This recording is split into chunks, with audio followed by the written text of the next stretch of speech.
There is a detail about Rollo that appears in the medieval chronicles and has never been forgotten. He was so physically enormous that no horse could carry him. In an age when most men stood 5.5 feet tall, Rollo was a giant, broad, heavy, and powerful in a way that made him memorable to everyone who encountered him. The Norse called him Ganger Rolf, Rollo the Walker, because he had no choice but to travel on foot. He walked everywhere. And everywhere he walked, he left a trail of devastation that the chronicles of France and the sagas of Scandinavia recorded with equal parts terror and reluctant admiration. Rollo is born sometime around 860 AD, probably in Norway, though the exact location is disputed. Some sources say he was born in Moor on the western Norwegian coast. Others claim Danish origins. The Norse sagas identify his father as Ragnvald of Moor, one of the most powerful Norwegian chieftains of the age and a close ally of Harald Fairhair, the king who was in the process of unifying all of Norway under a single crown for the first time in history. Rollo grows up in one of the most powerful families in Norway, surrounded by the politics of a kingdom being born through fire and iron. His childhood is shaped by two forces that will define his entire life: extraordinary physical power and an absolute refusal to accept authority he did not choose to recognize. From the earliest chronicles, Rollo emerges as a man who operates by his own rules. He is loyal to those he respects. He is utterly ungovernable by those he does not. This combination, formidable personal capability combined with fundamental resistance to external control, makes him dangerous to enemies and inconvenient to allies in equal measure. Norway in the 860s and 870s is being transformed by Harald Fairhair's unification campaign. Harald is systematically breaking the power of independent regional chieftains, forcing them to submit to royal authority or leave. Those who submit become his vassals. Those who resist are destroyed. Those who will neither submit nor be destroyed take to their longships and sail away, to Iceland, to the British Isles, to Francia, to wherever the wind and their ambition takes them. Rollo is going to be one of these men. But first, he commits an act that makes his departure not just convenient but mandatory. Exactly what Rollo does to earn exile from Norway is described differently in different sources. The most widely accepted account involves cattle raiding, specifically raiding in Norwegian territory itself, which violates the fundamental law that Norse warriors may raid freely abroad but not among their own people at home. Harald Fairhair, who cannot afford to have his new unified kingdom undermined by powerful men operating outside the law, makes an example of Rollo. He is declared an outlaw, nithing, the worst condemnation in the Norse legal vocabulary, and banished from Norway permanently. Rollo is approximately 20 years old when he goes into exile. He has no kingdom, no territory, no permanent base. He has a longship, a crew of warriors loyal to him personally, a ferocious reputation that attracts more warriors, and an absolute determination to build something worthy of his ambitions. He sails south. The coasts of Scotland, England, and Francia stretch before him like an open invitation. Rollo the Walker, who cannot ride a horse, will instead ride history itself to a destination no one, least of all the Frankish king who will eventually give it to him, can yet imagine. The world Rollo enters as an exile in the 880s is one in convulsion. The Carolingian Empire, the great political structure that Charlemagne built and that once dominated Western Europe from the Atlantic to the Elbe, is collapsing under the pressure of internal division and external attack. Charlemagne's grandsons have carved the empire into competing kingdoms through the Treaty of Verdun in 843 AD, and those kingdoms spend most of their energy fighting each other rather than defending their borders. The border that matters most, the coastline, is essentially undefended. For a Viking warlord with a fleet and ambitions, Francia is a treasure house with no lock on the door.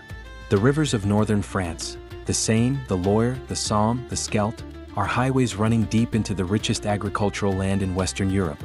Monasteries, towns, and royal estates crowd their banks. The Frankish cavalry that might be able to defeat Norse warriors in open battle cannot respond quickly enough to the Viking style of warfare. Strike fast by river, seize the treasure, vanish before any defense organizes. By the time a Frankish army arrives, the Vikings are either gone or fortified on an island that cavalry cannot reach. Rollo understands this world immediately. He is not the first Norse warrior to raid Francia. Viking fleets have been working the French coast and river systems since the 820s, and in 845 AD a Danish chieftain named Ragnar actually sailed up the Seine to Paris itself and extorted 7,000 pounds of silver from the Frankish king Charles the Bald to go away. But Rollo brings something different to the enterprise: strategic vision. He is not interested in raiding and returning home. He has no home to return to. He is interested in claiming territory, establishing a permanent base, and building the kind of power that exiled men dream about. His early career in Francia is a process of establishing reputation and building a following. Warriors are drawn to successful leaders.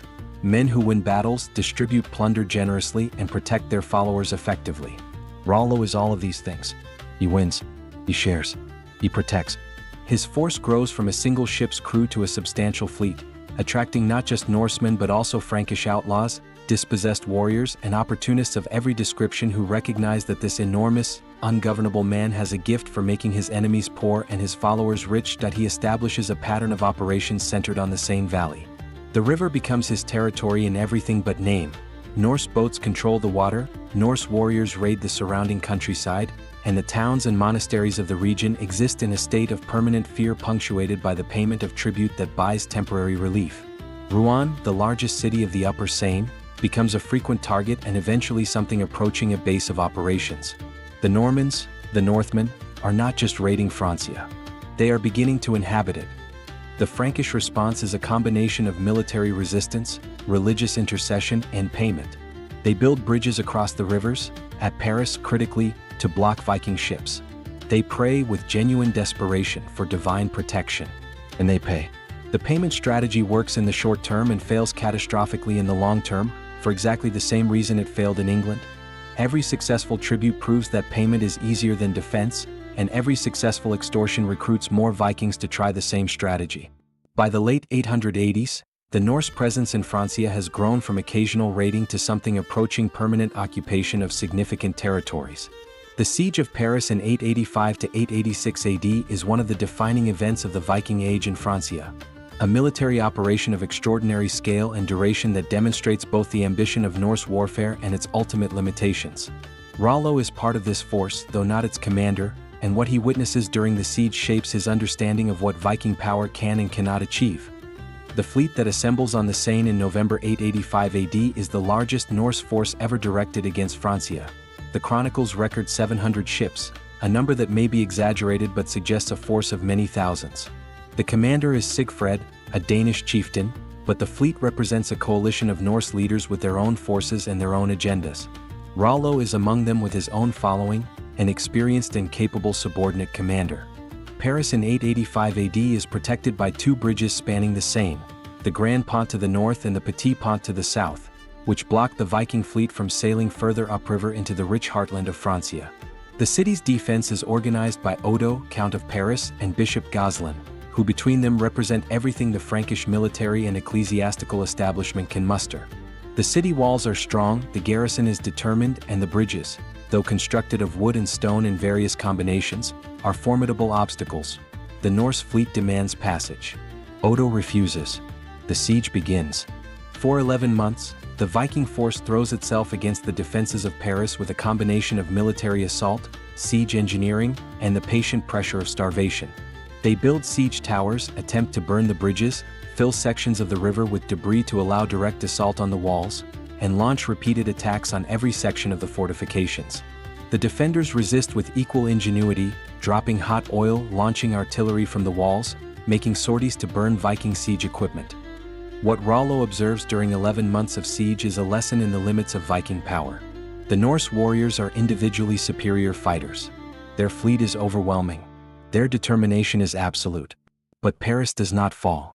The city's walls and the determination of its garrison prove that fortification and organized defense can resist even the most powerful Norse assault. The siege ends not in Viking victory but in a humiliating compromise. The Frankish king Charles the Fat pays the Vikings to leave and grants them permission to raid Burgundy, whose inhabitants have rebelled against him. For Rollo, this outcome plants a seed of strategic insight that will flower 20 years later at Saint-Clair-sur-Epte. Raiding and besieging produces silver, but silver spent is gone. What produces lasting power is land. Permanent, taxable, defensible land that generates wealth year after year and can be passed to sons.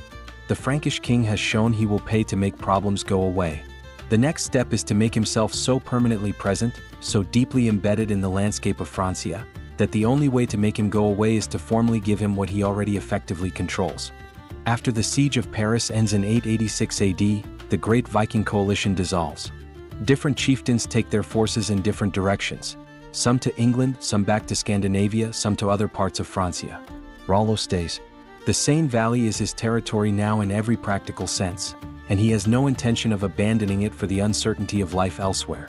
He settles his warriors in the countryside around Rouen, establishes his authority over the local population through a combination of military dominance and practical administration, and begins the slow process of transforming a raiding base into something that looks increasingly like a state. This period of Rollo's life is the least documented and in some ways the most important. Between roughly 886 and 911 AD, he transforms himself from a Viking warlord into something genuinely new, a Norse ruler governing a mixed population of Scandinavian settlers and indigenous Franks, managing both through a combination of Norse custom and adapted Frankish administrative practice. He is not yet the Duke of Normandy, but he is becoming something that the Frankish kingdom will eventually have no choice but to formally recognize. His military campaigns during this period are relentless. He raids up and down the Seine, extends his influence into the surrounding territories, defeats Frankish forces sent against him, and absorbs or destroys rival Viking groups who try to establish themselves in his territory. Rollo is not sharing his river. The Seine Valley is his, and he enforces this monopoly with the same ferocious efficiency he brings to everything else. He also demonstrates, during these years, a quality that surprises contemporaries who know only his reputation as a destroyer: organizational ability. The territory he controls begins to function as a unit. Trade resumes on the river under Norse protection. Merchants pay tolls rather than being robbed, which is more profitable in the long run. Farmland that was abandoned during the worst raiding years comes back into cultivation under the eyes of Norse warrior settlers who have no reason to burn what they now own. The infrastructure of civilization, disrupted by 2 decades of raiding, begins to reassert itself under Viking management. The Frankish kingdom meanwhile continues its internal collapse. Charles the Fat is deposed in 887 AD. The empire fragments further. Local strongmen, counts, bishops, castellans, build their own power in the vacuum left by royal weakness. Odo of Paris, the defender of the city during the Great Siege, becomes king. Then the Carolingian line reasserts itself through Charles the Simple. Simple not meaning stupid but meaning straightforward, uncomplicated, which is itself a political judgment by his contemporaries. Charles is, in fact, a reasonably capable ruler operating with very limited resources in a desperately difficult situation. By 910 AD, Charles the Simple faces a strategic calculation that has no good answer. Rollo controls the lower Seine. His Norse warriors are effectively a permanent military presence in what should be royal territory. Frankish armies sent against him have failed to dislodge him. He cannot be bought off. He has demonstrated that tribute payments only maintain the status quo without resolving anything. The only remaining option is to formalize what already exists, to give Rollo, officially and legally, the territory he already controls in exchange for something the kingdom desperately needs: a defender of the northern coast against other Vikings. A vassal, however ungovernable, who is at least nominally on the Frankish side. The negotiation that follows will create one of the most consequential political entities in medieval European history. The meeting at Saint-Clair-sur-Epte in 911 AD is one of the most consequential diplomatic encounters in medieval history. A moment when a Frankish king and a Viking warlord sit down across a table and negotiate the terms of an arrangement that will reshape northwestern Europe forever. Charles the Simple and Rollo have been at war, directly or indirectly, for years. They come to this meeting because both have run out of better options. Charles's position is straightforward and desperate. He cannot destroy Rollo militarily, he has tried. He cannot buy him off permanently, short-term payments only defer the problem. He needs the Norse raiders to stop. More than that, he needs the coastline and the Seine Valley defended against the constant stream of new Viking expeditions arriving from Scandinavia. Rollo, already established in the region, is uniquely positioned to perform this function, but only if he has a stake in defending rather than raiding. Rollo's position is equally clear. He controls territory he cannot legally own under any existing framework. His warriors are settlers now as much as raiders. Men with farms, families, and futures tied to the Seine Valley, but they have no legal security, no permanent title to what they hold. Every year without formal recognition is a year in which a change of Frankish political fortune might bring a new army to reclaim the territory. Rollo wants legal title. He wants recognition. He wants what every successful conqueror wants: legitimacy. The terms they agree on are remarkable for what each side gives and what each receives. Charles grants Rollo the territory of the lower Seine, roughly the area that will become Normandy, as a fief, to be held in vassalage to the Frankish crown. In exchange, Rollo agrees to accept Christian baptism, to defend the coast against future Viking raids, and to perform the act of homage that formalizes his position as a Frankish vassal, kneeling before Charles and kissing the king's foot in submission. The treaty is agreed. The baptism is arranged. Rollo takes the Christian name Robert, with a Frankish nobleman as his godfather. And then comes the moment that every medieval chronicler records, because it captures Rollo's character more perfectly than anything else in his life. The act of homage requires him to kneel and kiss the king's foot. Rollo, who has spent his entire adult life refusing to kneel to anyone, refuses to perform the act himself. He instructs one of his warriors to do it in his place. The warrior picks up the king's foot and lifts it to his lips while Charles is still standing, toppling the King of France backward off his throne in front of the entire assembled court. The image of Charles the Simple tumbling backward off his throne while Rollo's warrior lifts his foot rather than lowering himself to it has echoed through history as one of the great acts of Viking insolence. A moment that perfectly captures the cultural collision between the Norse world and the Frankish one. For Rollo, this is not a calculated insult, or at least not entirely. It is a genuine expression of who he is. A man who has spent 40 years refusing to bow to anyone, and who will not start now even at the most politically sensitive moment of his life. The Frankish courtiers are outraged. The assembled nobles erupt in protest. Charles the Simple, picking himself up off the floor, has the exquisitely uncomfortable experience of having just granted a kingdom to a man who responded by knocking him over. But the treaty stands. Both sides need it too badly for a moment of undignified chaos to destroy it. Rollo becomes Robert, Duke of Normandy, the first Duke of Normandy, and the Normans become, officially, a Frankish people. Sort of. The reality of Rollo's conversion and submission is considerably more complex than the ceremony suggests. He accepts Christian baptism, but the Norse sagas record that in his final illness, decades later, he makes sacrifices to the old gods alongside his Christian observances, distributing gold to the churches of Rouen and simultaneously sacrificing Norse prisoners to Odin. He is a pragmatist about religion as about everything else. Christianity is politically necessary in a Frankish context, and he adopts it for exactly that reason, with whatever degree of genuine belief may have accompanied the political calculation. His submission to Charles the Simple as a vassal is equally pragmatic. He performs the formal acts of vassalage when required. He does not, in practice, behave as a vassal in any meaningful sense.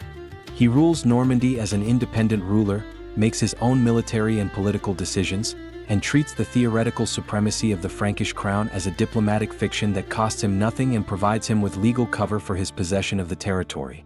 Charles gets the coast defended. Rollo gets a duchy. Both pretend the king is really in charge. What follows the treaty is the most remarkable transformation in Rollo's remarkable life. The man who spent decades burning Frankish churches and monasteries now endows them. The man who extorted tribute from Frankish towns now governs them, maintaining order with the same fierce efficiency he once brought to destroying it. He restores the Archbishopric of Rouen, supports the rebuilding of churches damaged during the Viking raids, many of them damaged by his own forces, and creates the administrative framework of a functioning duchy. He distributes land to his Norse warriors on condition of military service, a feudal arrangement that mirrors Frankish practice even as it adapts it to Norse custom. The warriors who receive land become landowners with a stake in stability rather than chaos. They intermarry with the local Frankish population. Their children grow up speaking both Norse and the local Romance dialect, and their grandchildren will speak only French. The transformation from Norse raiders to Norman French nobles takes barely 2 generations. It is one of the most rapid cultural assimilations in medieval history. The Normandy that Rollo builds between 911 and his death around 928 AD is a political entity of genuine sophistication, shaped by the particular genius of a man who spent decades studying how power works from the outside before being given the chance to exercise it from the inside. He is, by the time of the Treaty of Saint-Clair-sur-Epte, approximately 50 years old, ancient by Viking standards, carrying the accumulated experience of raiding in Scotland, England, and Francia, of watching the siege of Paris fail, of building a Norse proto-state in the Seine Valley over 25 years. He governs Normandy with the same qualities that made him a successful warlord: personal authority, swift punishment of disorder, and a pragmatic willingness to use whatever tools work regardless of their origin. He maintains Norse customary law where it serves his warriors, adopts Frankish administrative practice where it serves the needs of governing a settled population, and creates a hybrid legal system that reflects the hybrid population he rules. His approach to justice becomes legendary, and the legend, as with so much about Rollo, may be slightly too good to be entirely true. The chronicles record that he established such rigorous enforcement of property rights in Normandy that a man could leave his plowing tools in an open field overnight without fear of theft. Whether literally accurate or not, this story captures the central fact of Rollo's transformation. The man who made his fortune by taking other people's things now understands that the most powerful thing a ruler can do is guarantee that property is safe. Security is the foundation of prosperity, and prosperity is the foundation of a duke's power. Negotiation, adding the Bessin region around Bayeux and eventually the Cotentin Peninsula to the original grant of 911 AD. He does this partly through force. Frankish resistance to Norman expansion is real but insufficiently organized to stop him, and partly through another marriage alliance, taking a Frankish noblewoman named Papa as his wife, or at least his partner, and legitimizing his territorial claims through her family connections. His relationship with the Frankish kingdom remains complicated throughout his rule. He swears oaths and breaks them when convenient. He raids Frankish territory during a dispute in the 920s, demonstrating that his warrior nature is never entirely domesticated. He negotiates, threatens, and occasionally fights with Charles the Simple's successors as the Frankish political situation continues its chaotic evolution. Through all of this, Normandy survives and grows, because Rollo has built its institutions solidly enough that they function even when he is not at his best. He steps back from active rule around 927 AD, handing authority to his son William Longsword while still living. He dies approximately a year later, around 928 or 930 AD, in his late 60s, an extraordinary age for a man of his generation and profession. He has outlasted enemies, allies, and 3 Frankish kings. He has walked farther than any Viking who could ride a horse, because no horse could carry him. And he has left behind something that no Viking before him ever built: a permanent Norse state on Frankish soil, governed by Norse descendants speaking French, that will shape European history for the next 1,000 years. Rollo dies around 928 AD, but what he built does not die with him. Normandy passes to his son William Longsword, and from William to Richard I, and from Richard to successive dukes who maintain and expand the duchy through the turbulent politics of 10th and 11th century France. The Normans, Rollo's descendants, undergo the most dramatic cultural transformation in medieval history, exchanging their Norse language for French, their pagan beliefs for Christianity, and their identity as Viking raiders for something entirely new: the Norman ruling class, the most militarily effective and administratively capable nobility in Western Europe. The Norman genius for governance is Rollo's greatest inheritance. He taught his descendants by example that power is not just about winning battles, it is about building systems that work after the battle is over. The Duchy of Normandy in the mid-11th century, under Duke William, who will become the Conqueror, is the most efficiently governed political entity in Western Europe. Its military is professional and innovative. Its administration is detailed and effective. Its church is reformed and vigorous. All of this traces back to the pragmatic, ruthless, surprisingly constructive approach to governance that Rollo established in the 50 years between 878 and 928 AD. The connection between Rollo and the Norman conquest of England in 1066 is direct and biological. William the Conqueror is Rollo's great-great-great-grandson.